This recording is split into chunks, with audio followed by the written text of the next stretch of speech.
Hi, and thank you all for being here. And I think it's very auspicious that we have our Buddha Nature panel on this date. As the parents told me, it's the birthday of His Holiness, the Dalai Lama, so I thought it's a very nice connection for us.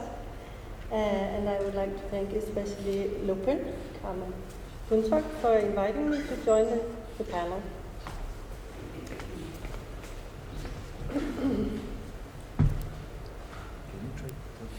Closer? How's the sound?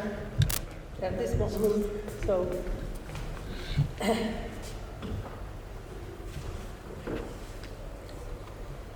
And sorry for keeping this on, but it's something to do with the lights, so the main thing is you can hear me, I hope. My inquiry is inspired by some of the questions that Karma has asked in the context of the Tathāgata conversations on Buddha nature. And I became interested in exploring how the double notion of garbha as both heart and womb, content and container, essence and expanse, could be used as a model for looking at the interplay between us as individuals and the environment.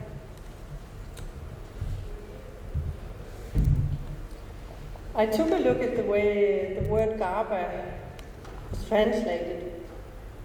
The Tibetan translation as nyingpo, or heart, is not a literal translation of the Sanskrit term, the primary meaning of which is womb. The secondary meaning being embryo or the interior of something. The womb interpretation is prevalent in Chinese translations of tathāgata-garbha literature, as we've seen in the Srimala Devi Sutra, for example. So I became interested in looking further into the sense of garbha as that which contains something.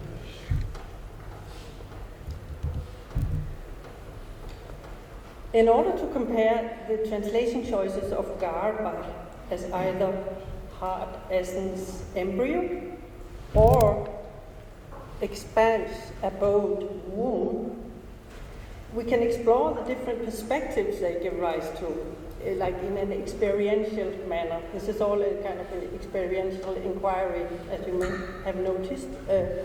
It's not a philologically based presentation.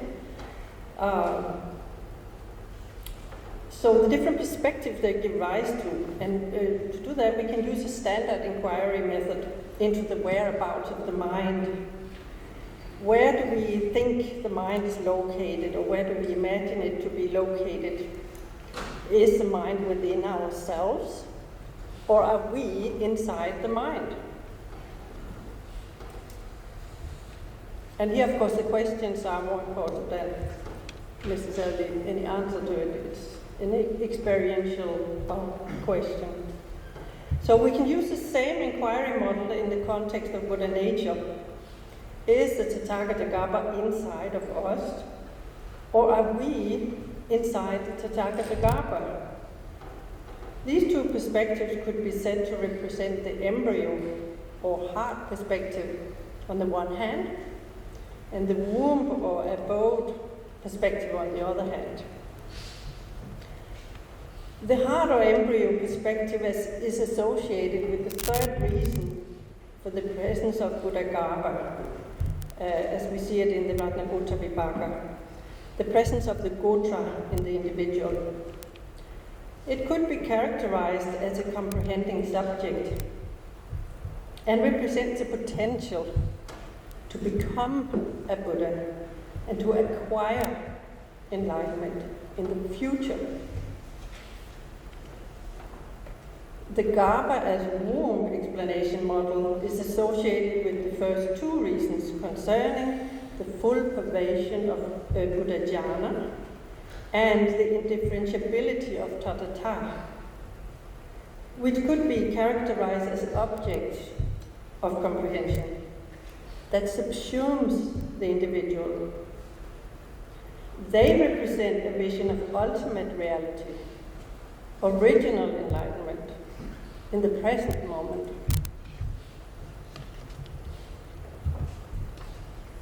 Many questions arise when we probe further into the womb explanation model of tathāgata-garbha.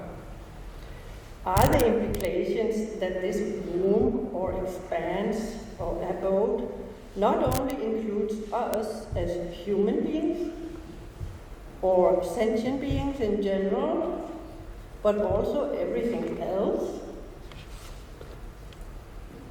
And here I should like to cite the diamond scalpel Qingkang Peilung by Tian Yan from the Chinese Tripitaka T46, as cited by Smitthausen in a 2009 study called Plants in Early Buddhism and the Far Eastern Idea of the Buddha Nature of Grasses and Trees, which says,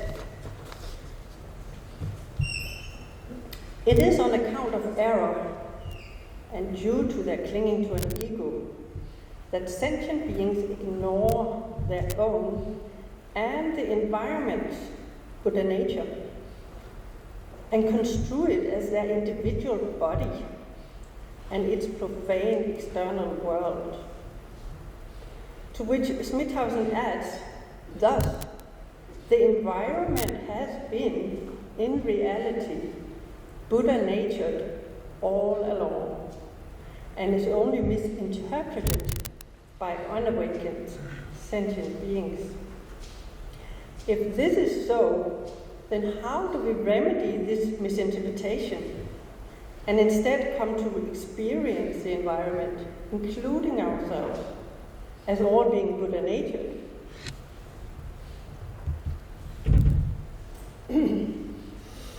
Different methods have been transmitted throughout the centuries within the Tibetan tradition, such as the path of method and the path of liberation. On the path of method, there are ways of transforming our perception of the surroundings into a pure realm, which is a way of perceiving the Buddha nature of the environment. In order to be able to perceive that, a practitioner goes to meditate. And what is recommended is to make, and here I have borrowed a phrase from Ian Baker's book, Tibetan Yoga, to make a tactical withdrawal from the world.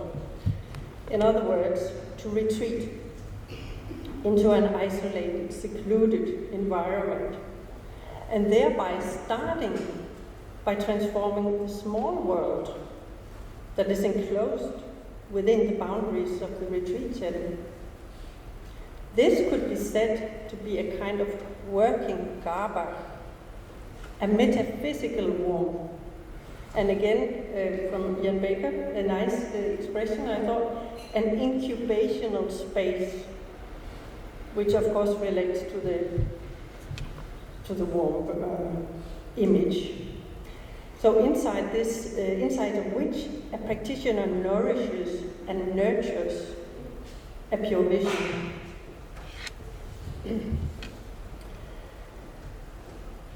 This is done in terms of transforming the vision of one's body, which could also be said to be a garbha, a support or holder of the individual, back into a non-substantial entity in the form of a deity. And as such, all deities are said to express the dynamic power of Buddha nature. The dwelling, which could also be said to be a garbha, just like any space we inhabit, whether it's a cave, a retreat hut, or a tiny home, or maybe even a lecture hall. So this kind of dwelling is viewed as the equally non-substantial celestial palace of a particular deity. And the surroundings are seen as the mandala or pure realm associated with that deity. All of this is not the creation of some alternative reality, but is actually Buddha nature in practice. Needless to say, it is a lot easier if this is done in a natural setting, away from the artificial environment created by man-made society.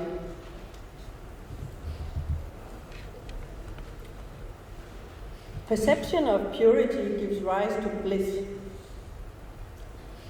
The bliss of meditation is illustrated through the metaphor of garbha as a womb in the tathāgata-garbha, through the expression garbha stanam jnana sukham, staying in the womb of meditative bliss, in the context of the four causes of the Bodhisattva's completion of purification.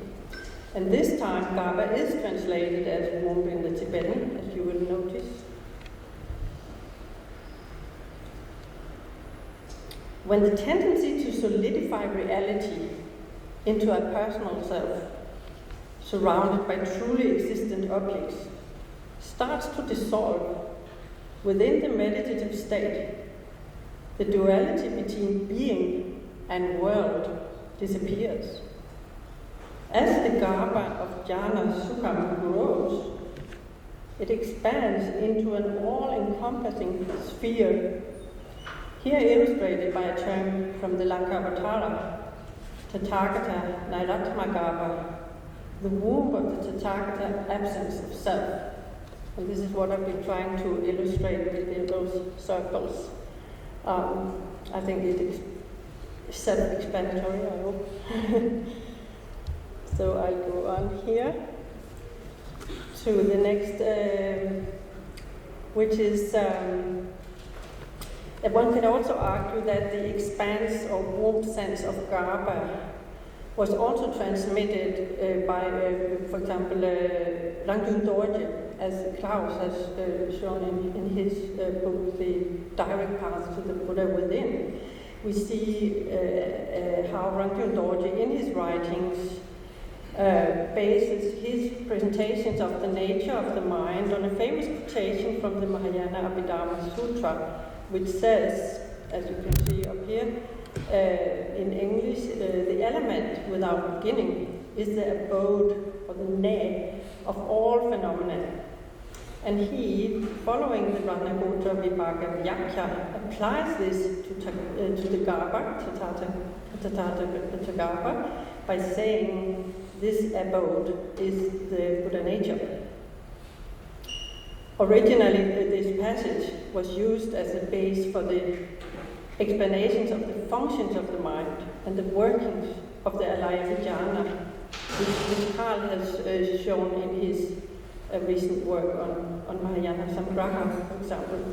However, here I would like to follow Rangyung Dorje in his interpretation of it as referring to the true nature of the mind.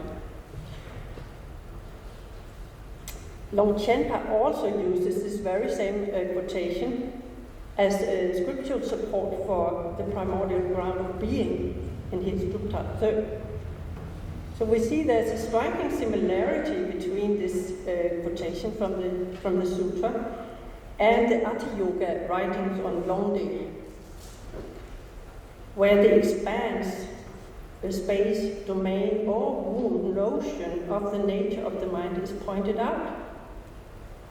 For example, in this quotation from the Lamrimye Shinyenko, from the Terma Lamrimye Shinyenko, which says, the phenomena of samsara and nirvana, those that have arisen and those that will arise, do not move as much as a mere particle from the sphere, the expanse of space.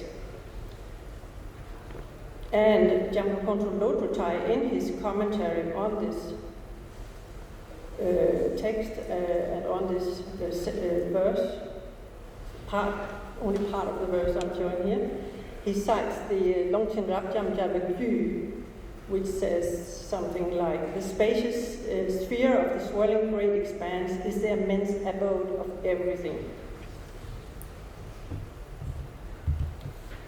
So, these instructions represent tools to transform the way we are in the world by viewing it as pure or Buddhified.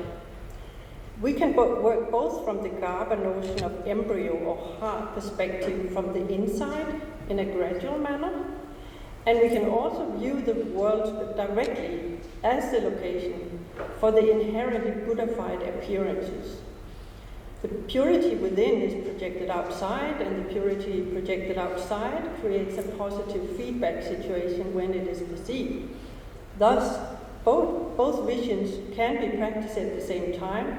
They do not contradict each other, and there's ample doctrinal support for both approaches. This ends my short exploration into the expanse about perspective of Garbha, which is, as you will know, fully developed in the East Asian idea of the world as Buddha nature. To conclude, the Tibetan choice of translating Garbha as heart essence was not a tziggyur, a literal translation. So this is my, I want to ask you about this, but this is what I propose to discuss, was a döngyur, a meaning translation, which no doubt was very exact in many instances, but we may ask ourselves whether it was the intended meaning behind each and every instance and context of the usage of Garbha in the tathāgata-garbha or sūtras-garbha, or whether this is a case of, and here I quote Alex Wayman, if this is a case of the translators of the Buddhist canon using standard or stereotyped equivalents for certain Sanskrit technical terms in text after text without clarifying the intention behind them.